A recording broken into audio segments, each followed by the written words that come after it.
All right, so this is this cutting board that my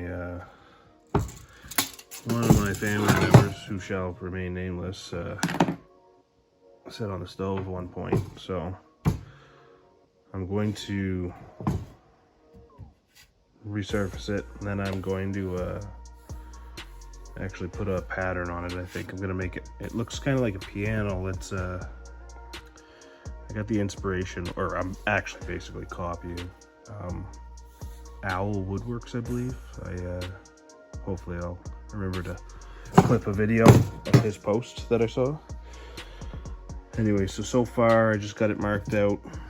Should work out perfect. It's I don't know, about a 1/4 inch long, but that's okay because I gotta cut these rounded edges off.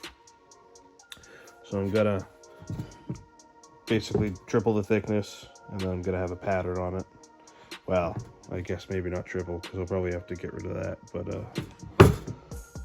so far it's just it's going to be Padauk, walnut, or sorry, Padauk, maple, Padauk, and I believe it's maple, Padauk, maple, and then it's something like Padauk, maple, Padauk, maple, Padauk. Anyways, and then that repeats, and it just goes all the way down here, and it's the same all the way. And then this side is just basically mirrored, and there's, I don't know, the Padauk is longer and the maple is shorter, so it looks like piano keys, but it should look really nice. You'll understand it more once I keep going.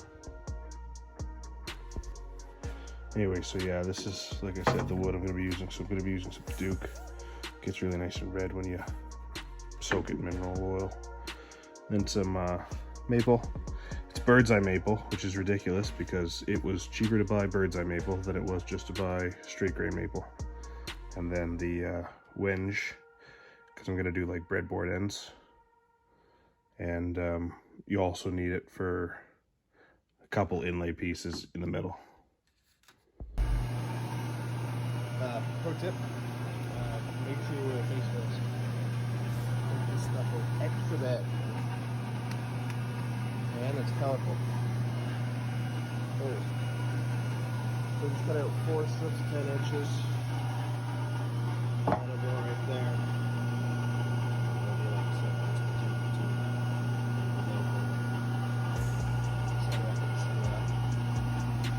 It's a little longer than 10 inches.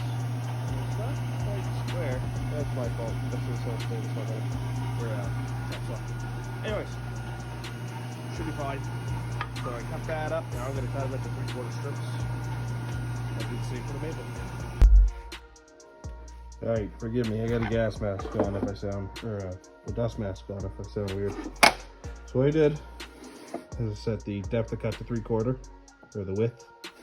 And I also set the depth to 3/4. So I'm just going to basically cut a bunch of strips. These actually have to get cut in half again, but I'll save that just to make sure that I'm doing the pattern right and that looks good. So I'm going to use my 3D printed jig, and I'm just going to run these through strip after strip until I got all those into 3/4 strips, 3/4 by 3/4. Here we go.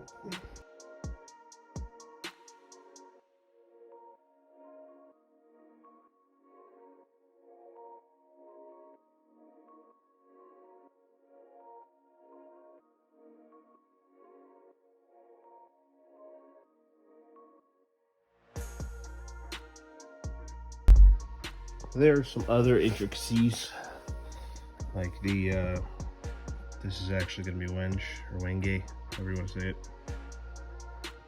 and the maple actually is only for about 3 or 4 inches in the center of these Padauk. This one's good though, and like I said, the maple's long. It needs to be cut in half because it only needs to be 5 inches. But yeah, it's looking pretty good. It's gonna be a nice cutting board. All right, so I got pretty much all my strips cut out. I just finished cutting up all the Wenge or Wenge strips and the maple strips. Now I'm just cutting everything to final size. So I cut everything about a 1/4 inch over. Like, I think I cut everything at 10 1/4, and I need 5-inch strips. So, I mean, I basically just need to cut the saw blade twice. But what I'm doing is this is a 1, 2, 3 block, so it's 1 inch exactly. This this gauge on the DeWalt is spot on, so I have it at 6 minus that 1 inch gives me 5, which is what I want for my maple strips. And all you do is you take a strip, butt it up against that, push it forward, run it through the blade. These ones right here are exactly 5 inches. It leaves the oversized ones right there, but then all I do is at the end, I'll just take one good strip and I'll line it up and I'll have it in front, and I'll just use it to, here, I'll show you. Just kind of use it like this. So this one's too long. That one, sorry, this one's too long, but that one's exactly 5 inches. So I butt them up together, set them on the saw, run them through, and I'll just do that for all the, I don't know, 5 1/4 inch ones that are left over at the end. And then everything will be exactly 5 inches. Then I'll cut the 1/4 inch off of all the Padauk strips that's extra. And yeah, and then I think I can do my first glue up, which will be exciting. Anyways, I'll get back to you once I start gluing things up. Just a little tip, make sure you always are referencing your drawings, because for a minute there, I almost forgot. I don't need any 1/8 inch Padauk strips. I need 2 10-inch 1/4 inch Padauk strips. So I would have had extra anyway, which is another good tip too, is always, you know, make sure you have extra on your cuts. Make sure you cut extra pieces so you're not pinched in case you make a mistake. But yeah, I would have, if I wouldn't have noticed that until glue up, we would have been in trouble, because it's going to be a pretty big glue up, but I'm not going to have a ton of time. Anyways, like I said, just a little tip. Try not to forget that. Well, first things first. This looks fucking fantastic. I couldn't be happier. It looks so much better than I thought it was gonna. I'm not gonna lie, I wasn't super happy, but these maple accents kill it. They just make it work for whatever reason. They just work so good. However, I'm not very good at counting. I missed one. So I gotta do that. And then I'm going to split it down the middle. I'll do one glue up at a time, just because my glue sets in about 30 minutes.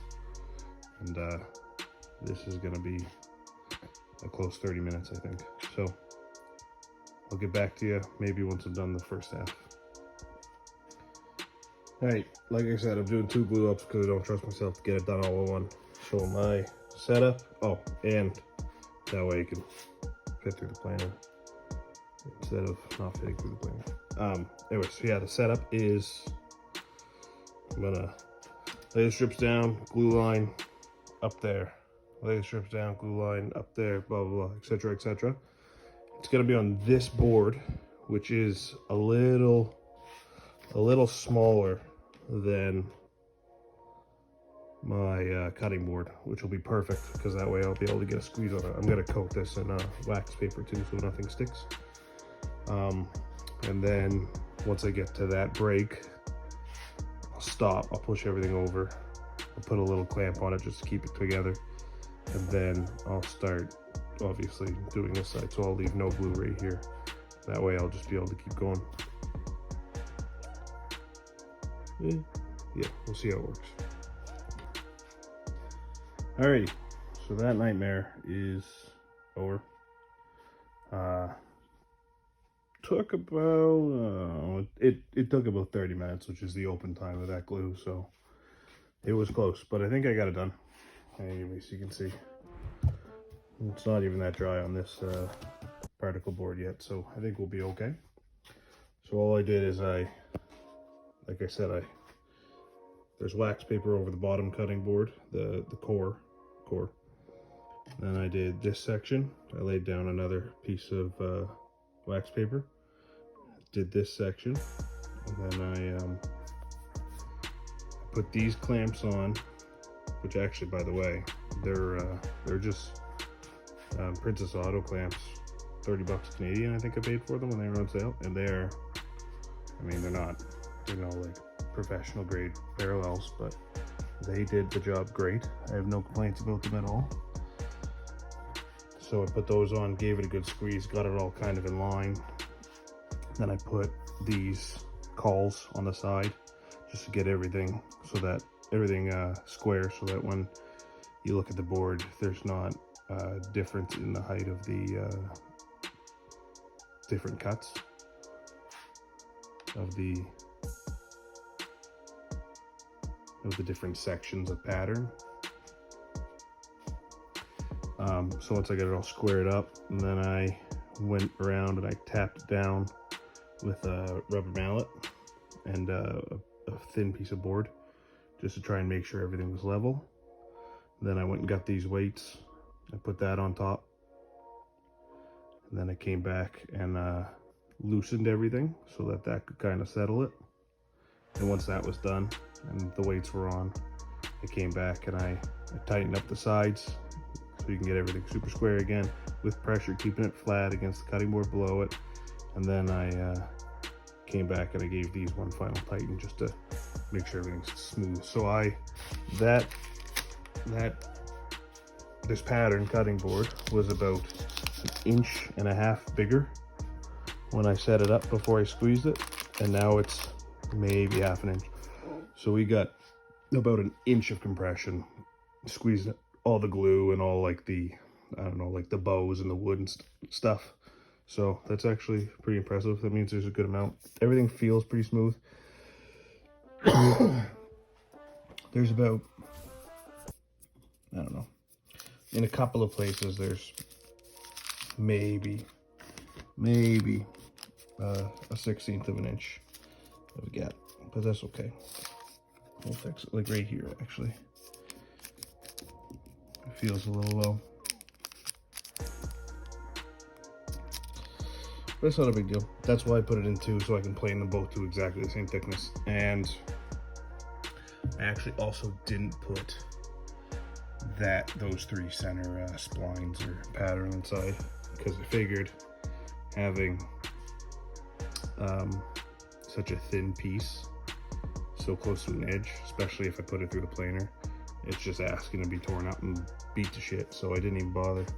I'll put those in when I do the glue up of the 2 halves onto the base, and then after that that should be easy to sand down. Anyways, yeah, that's gonna be it for me. It is 5:48 in the morning, so I'm gonna go to bed. Yep, it has been about 12 hours, and apparently the wax paper does a real good job of keeping the glue from curing. So I was worried about not having enough time, and here we are 12 hours later and it's still wet. So I'm gonna open it up, reclamp it a little bit. Unfortunately, I do see this right here. There is one pretty big gap, and and spacing right there. So I'm gonna have to fix that. That's not a huge deal. It's unfortunate. It's not a big deal. I'll just use some super glue and some super glue and some sawdust. But other than that, it does look pretty good. Yeah, quite happy. So I just moved all the boards and stuff, flipped it upside down so it's pulled this way, and clamped it across the seams this time, like that's where the pressure is, in hopes that maybe that'll close up some of the gaps. It probably won't, and it's not a big deal. Like I said, I'll just fill them, but you know, if I can avoid it, why not? Anyways, we'll let that dry, probably another day or 2 now. I thought it would honestly dry way quicker. That stuff, that glue that I use sets up, like I said, it's almost unusable within like 10 to 15 minutes after you pour it. So I don't know why it's taking so long now, but hey, maybe it's for the better. All right, so all I'm doing right now is I'm taking a paint scraper and I'm just knocking down the tops. If there's any bad spots, it's sanded. I already did one, as you can see. It's gonna look absolutely beautiful. Fucking phenomenal. And then I also, my base layer, I cut it in half so it would fit through the planer. And then I planed it. Like I said, I'll sand that burn spot out myself and fill it with epoxy. Just to memorialize it, which would be hilarious. But yeah, so I'll glue these back together. Once I get these planed, I'll glue in the splines in the middle between the boards. And then basically it should be, well, I gotta do a border and stuff. But yeah, so I'll just show you what I'm doing with the planing. So, I'm just sticking it in. I'm putting the roughest side up, the smoother side I'm on the bottom. And then as I go, I'll take it out and I'll flip it. And I'll lower it down a little bit so you can see the cut depth gauge moving up and down. So I'm just taking really small passes, just like probably 64th of an inch at a time. Just flatten that down, and I'll pull it out and I'll flip it and I'll flatten the other side a little bit. Just try and keep it as even as possible. And then when I'm done, I'll make sure I run these both through the same thickness so they're both the exact same size. So that there's, the only sanding I'll have to do will be on the splines in the middle of these.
Alright, so I got the two halves of the boards glued up with the splines in the middle, and then I have the two halves of the original cutting board glued back together.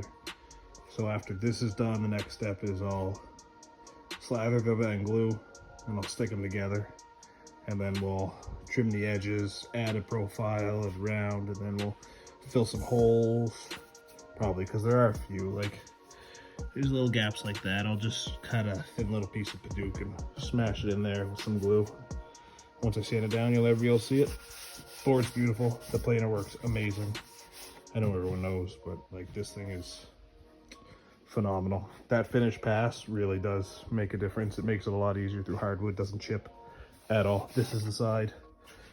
Yeah, so this right here, I don't know if you'll be able to tell the difference, but this right here was just done rough, because I have to sand it anyway, so I wasn't too worried. But just for shits and giggles, I did this one on the finish cut, and it is like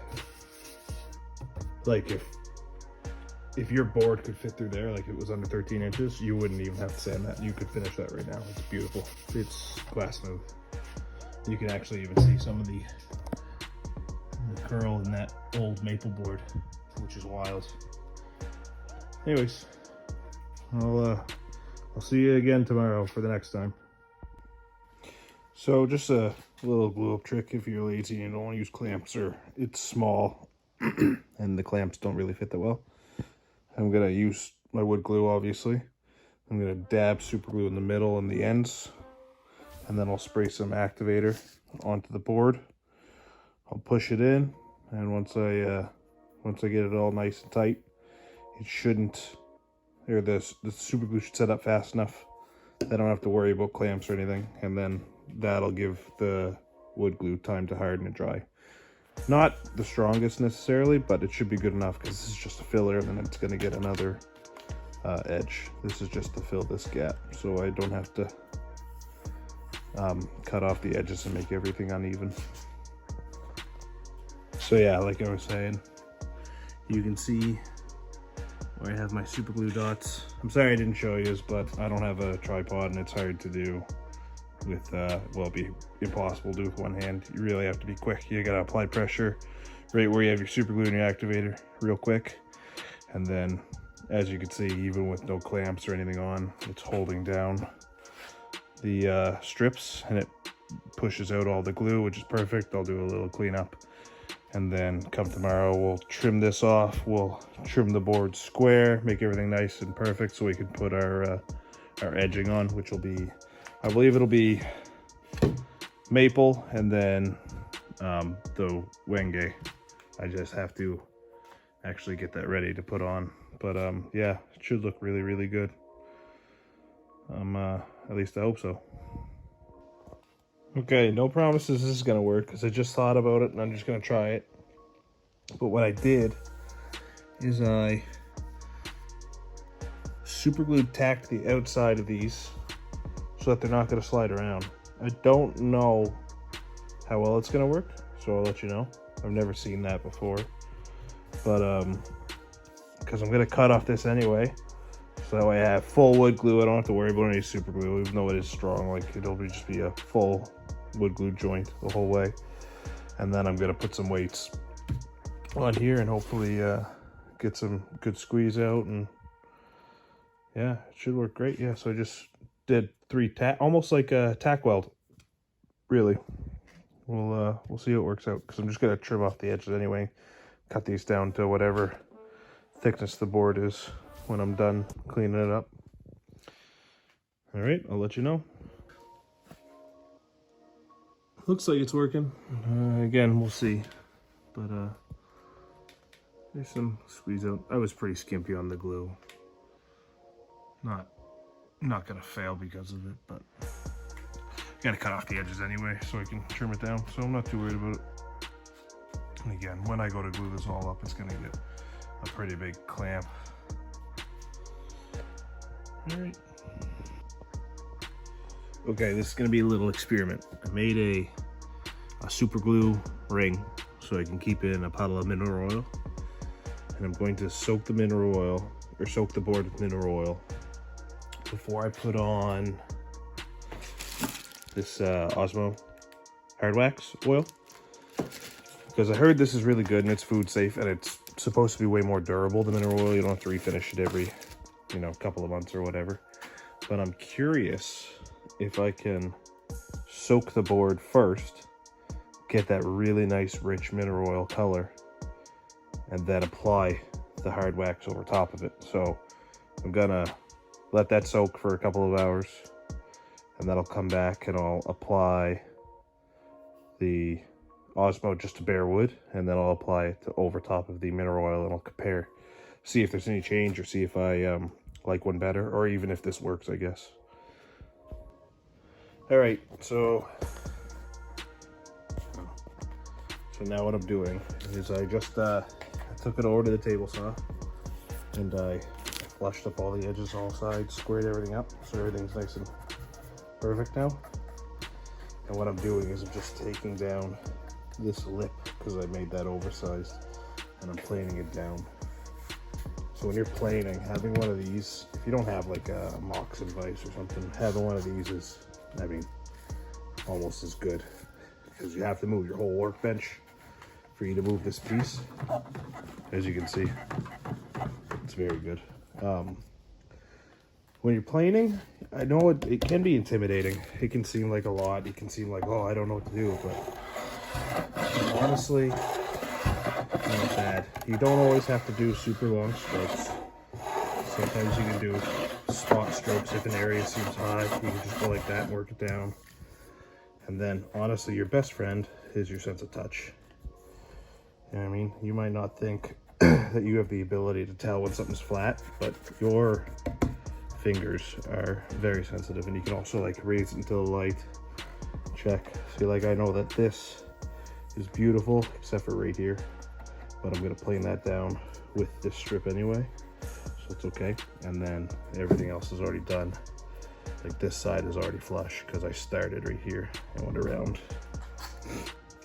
But anyways, I'm just gonna bring this down, make it flush. I'll use this to reference my measurement for the table saw, to cut my trim pieces. Those weights did work, although clamps should have been used because there's a couple places where there's scaps. But for the most part, it's pretty good, so I'm not too sad. That super glue trick and the weights worked. I don't know, maybe still use clamps if you can though. So, some bad news. When I took the measurements for gluing up these, and this is actually probably why you should never do this, I measured edge to edge, but on each side you gotta add the thickness of this now, right? So I actually cut it too short, and because of that, I just trimmed both edges again. So you can see this block is shorter. So this is probably like 1/2 inch, 3/4 on both sides now. That's okay. It's it sucks, but you know, you won't really notice it ever. So now what I'm doing is I am fitting up my miters. So what I do is you take your edges, you get 2 45s. So like this one isn't cut yet. This is just a 45. You take them and you butt them up against each other real close. So that's, I know that's exactly where that has to land. Then I come over here and I take my scribe. I'd scribe a line. You use a scribe because you need to be pretty accurate with this stuff. So there's my line. So I gotta take that. I'm going to take that to the line, just. I'm not going to take the line because it's so small that having an extra little bit of wood when I clamp will probably squeeze down anyway, and it'll be a perfect fit. When you cut your miters, cut it so it's, how do I say this? It's less than a 45. That way you'll get a clean fit up. So this right here is actually smaller than 45. So when they go together, the tips will touch first. And because of that, they'll smush out of the way. You'll have to sand them more, but you'll get the gap will be very small. You'll get a very closed miter. So this is actually, I think this is 44.9 degrees. You know, and I know you can't tell with this. I have a digital miter gauge that tells me pretty accurately. So I know when I clamp everything up, I'm gonna have a straight gauge. Or a straight miter. My miter is gonna be very clean and tight. Another tip is, what I did is I just cut a random piece of wood, and then I marked where the miter went to. I marked the tip of the cut with the scribe. So I know that if I line this scribe line up right here with this mark, it will be bang on. That'll be exactly where I cut. So, yeah. All right, so I got all the miters cut. The boards are a little, because I glued up 2 boards, I just freshly planed. They're kind of warping. That's okay. Typically, if you have warped boards, you face, if you're gluing 2 boards together, you face the cup down. So it would be like that. But if you're doing something like this, it's not such a big deal because you're just gonna clamp the edges anyway, and there's gonna be so much glue. Just make sure you apply a lot of pressure to the edge. I have like a band clamp, so that'll keep all the corners nice and tight, and then I'll just throw some across just to make sure these long spans have pressure too. But anyways, yeah, that's what the board is gonna look like. That's the first real look at it. Not glued up yet, but put together. It's gonna look really good once it's sanded and all finished. Very excited. Alrighty, so I got the edges all clamped up. I used some super glue to tack in place like I did before, so that way it won't slide while I clamp it. Then I went and put a super glue ring around this burn spot. I'm gonna fill it with epoxy. And then I went and leveled the board, so that way I can fill it. And if it overflows a little bit, it's okay, because I'll just, I got that super glue ring there, and like I said, I'll just fill it with epoxy and sand it down flat afterwards. But yeah, I'm just gonna mix up some epoxy now, and that'll be that. All right, I'm glad I didn't record that. As you can see, I poured way too much, and I actually had to like scrape it back off and pour it back into the cup, which was a nightmare. And I almost forgot to fill the original pocket holes, which is fine, but now they're filled, so that's good. So in another day or two, this will all be cured, and I can actually start sanding. I think I'll be good to sand everything flat, and then I can put my chamfers on, and obviously like my grooves, my juice grooves and stuff, which is exciting. That means about another day, and it'll be done. Over here, on camera it looks better, but in person you can't really tell the difference. And the mineral oil had a hard time soaking in, which is, you know, maybe that's the problem, but this is only one coat. You're supposed to do several, and they're very similar.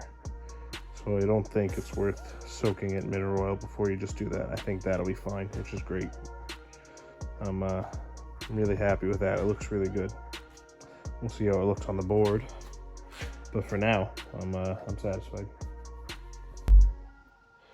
So I just went around and I have been filling some of the larger holes and chips, and now what I'm gonna do is, in these smaller gaps, I'm gonna lay a bead of glue down and I'm gonna sand it, get all the sanding dust in it, and then that'll close up any of the tiny gaps that shouldn't be there, but they are, so it is what it is. And then I'll show you a trick at the end that I like to do that I haven't really heard many people talk about, but if you want a really smooth finish at the end, instead of using like a great dust extraction system with shop vac and, you know, extract nets and stuff like that makes the board super clean and dust free, the last sanding before you start your finishing, just do it by hand, and it'll trap dust in the small holes and it'll make your surface finish smoother. We'll see if it works, but that's what I used to do when I used to need a really smooth finish. That and a little bit of like steel wool or something, sometimes that really helps too. Anyways, I'll show you when I'm done.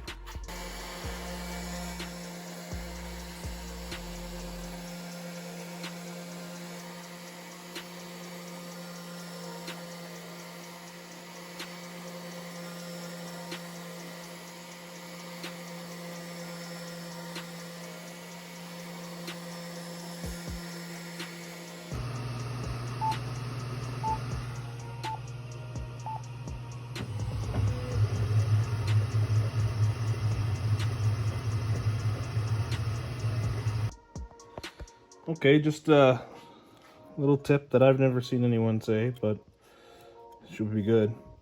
I think they're M3s, I'm not positive, but it has two additional threaded holes.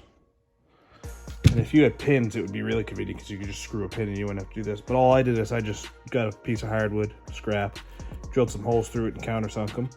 So that way I could connect this piece of hardwood to the router as like an edge guide, and because of that, it's going to make it real easy to do my juice groove. It's just it's going to be exactly the right depth or distance no matter what I do, and all I have to do is be careful around the edges, make sure I don't go too far.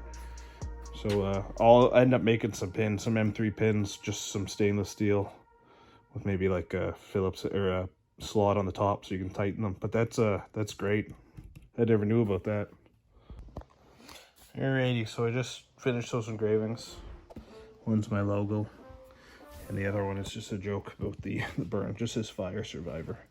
So all I did is I like masked them a little bit, just with paper towel actually, just sprayed some paint in them, and then I'll come back and sand it. When I sand it, it should just leave the dark paint behind, obviously, because it's pretty deep actually. The laser engraver actually looks pretty good for how cheap it is.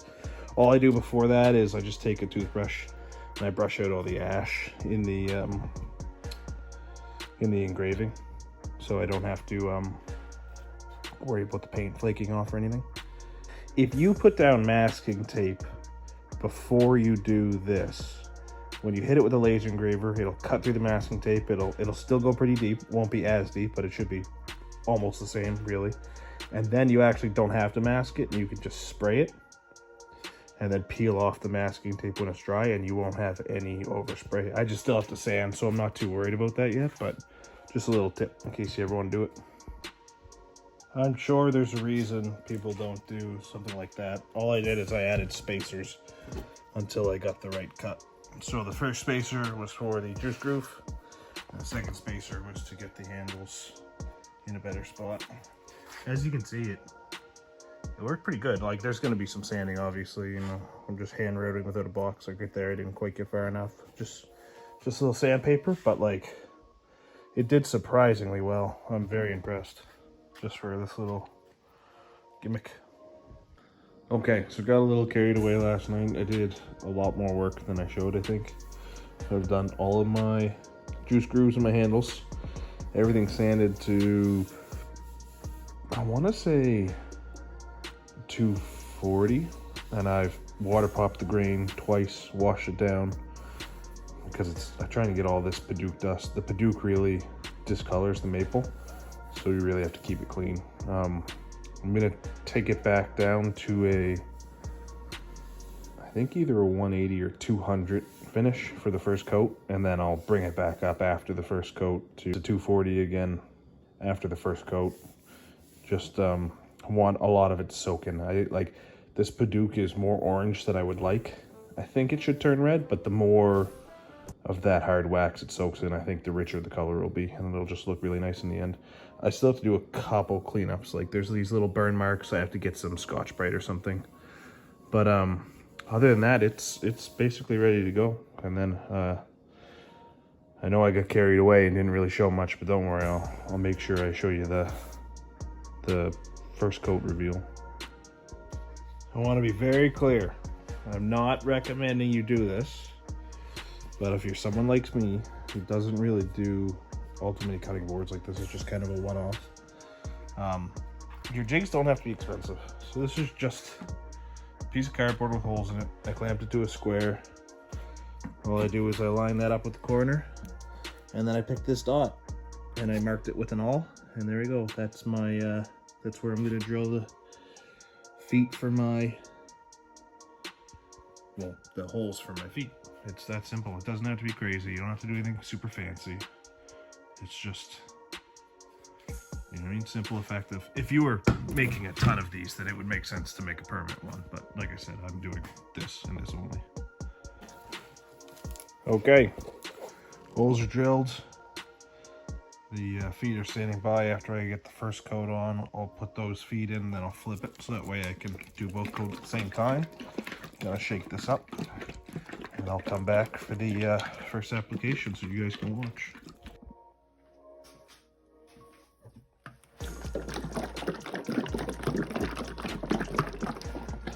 I don't know if I said it yet. I'm not too worried about this first coat. I want to lay it on thick and get a lot to soak in. I know they say not to do that, but I'm not too worried about it. It's pretty porous wood. I think it'll absorb fine. Everything's been sanded, wiped down, water race, and then sanded again. I'm just going to use a random stick to spread this out. I don't even think I'm going to use a cloth unless I have to. I'm just going to pour it on and then spread it out. And then I'll wipe up any extra, but hopefully there won't be any. Hopefully I don't make that mistake. One way to find out, I guess.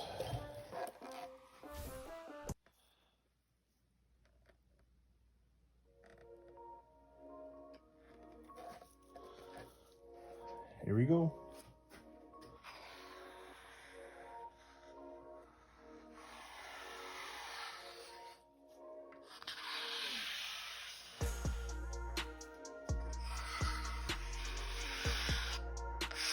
That's pretty really nicely actually.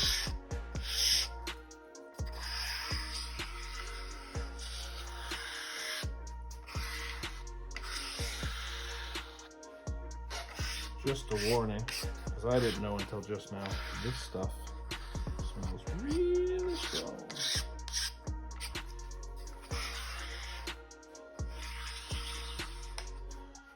Alright, now that I've got it pretty evenly spread, I think I'm going to have to use a cloth to get the rest in. But that's okay, that's not a big deal. That's not a big deal at all. And by cloth, I mean paper towel. Because I am lazy.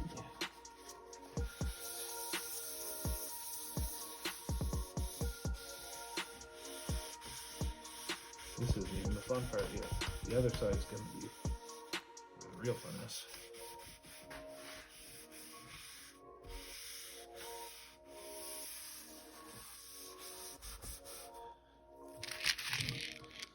I should give myself more room when I work.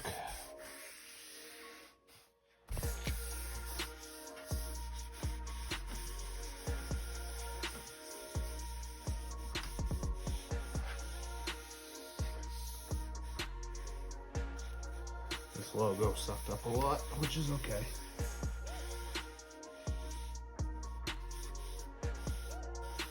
Make sure you get the edges you won't be able to get once you flip the board.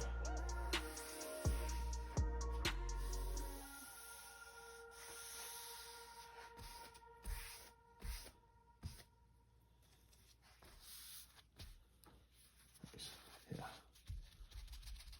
Make sure to soak the extra in the logos because they'll get sticky.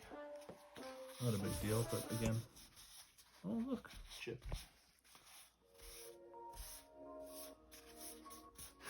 This is just the first coat. There's gonna be another coat and another coat probably, so it's not too big of a deal.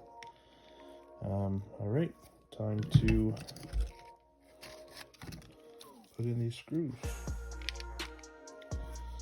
Oh, with that head. Oh yeah, no, never mind, that'll work perfect.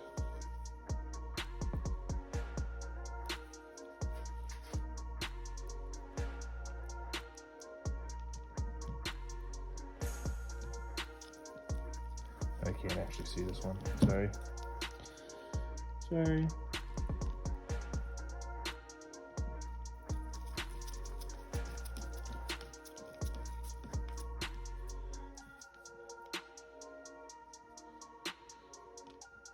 Which is good because this is embarrassing. Can't even do it with these freaking gloves on. No, that's a lie. The gloves are nice. There we go.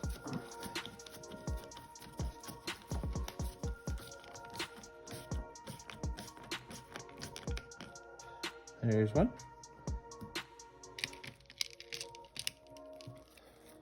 I'll do this one so you can see it, and then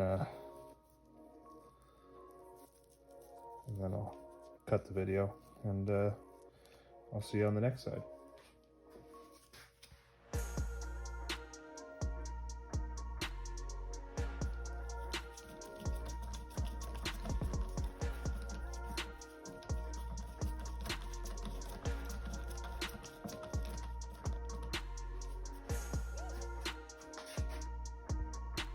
Just to make sure, if there's any possibility of a fire, there would be less spread out flat. There's no room for the combustion to like propagate. But yeah, I guess now I'm just gonna go wipe off the excess, which there is a fair amount of. That's another thing too. Like I was saying, that Padauk dust gets everywhere. It'll color your maple if you let it, so be careful. Try and like clean your maple sections off first, I guess.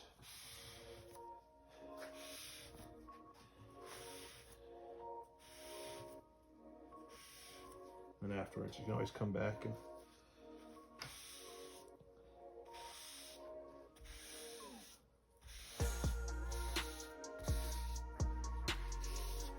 yeah, look, that's even just from the maple. That's how much dust is on there. You can't tell, but if you look really close, you'll notice. Wow, that actually was a ton of extra oil. Like, kind of ridiculous, actually. I definitely didn't need to put that much on. So the next time I'll definitely just put it into a cloth and buff it in. Cloth. Put it into a cloth and buff it in.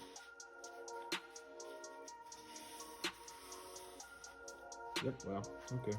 Well, I'll cut it there. I'll give you a little panoramic shot afterwards. But right now I need to get some more paper towel.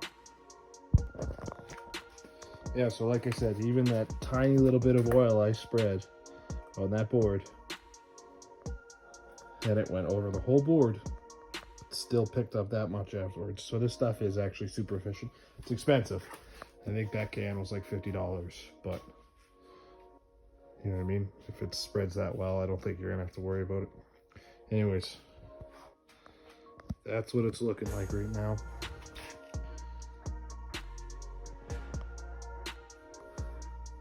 Looking absolutely fantastic. But yeah, that's pretty much it. I think I'll well, like I said, I'll do another couple coats and then I'll come back with maybe some fancy pictures or something. We'll see. But yeah,